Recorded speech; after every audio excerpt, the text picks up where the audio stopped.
kazi yangu ni kukuletea new update.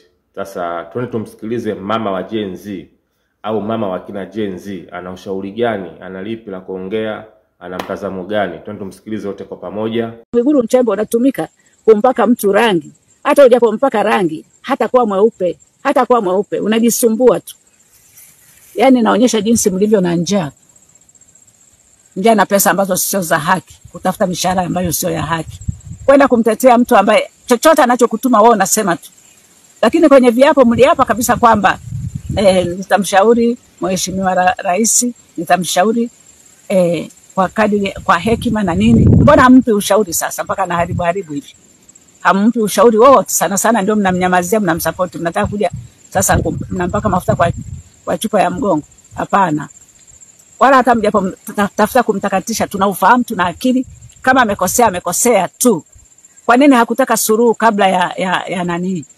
Ya kuingia kwenye kampeni. Hakutaka suluhu. Watu wamemsihi waingie kwenye kutafuta suluhu. Alikataa kata mpaka aingie madarakani. Aliingia madarakani ili kwamba wape vyeo watoto wake wote. Kwani marais waliopita hawakuwa na watoto?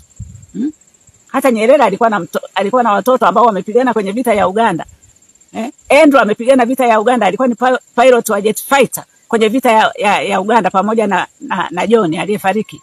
Wote wamepigana vita ya Uganda. Kwa nini hakuwaweka huko? Aliwaweka kwamba wakafe mpaka watu wakatangaza kwenye ile vita watoto wa Nyerere amekufa.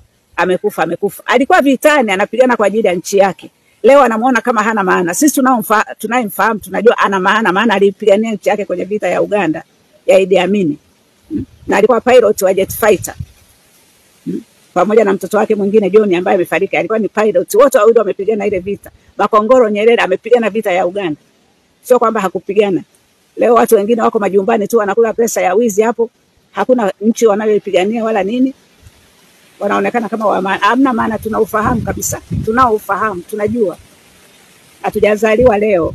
Kwa hiyo acheni kufunga mitandao, kuzima mitandao, na acheni kuweka lockdown. Watu watoke wafanye biashara, watafute chakula kwa ajili ya familia zao. Mimi sina mengi, ni hayo tu. Kweli ya Mungu itazidi kubaki kweli. Wala msitutafute kwamba tuliongelea kwenye miti ipi. Hapana.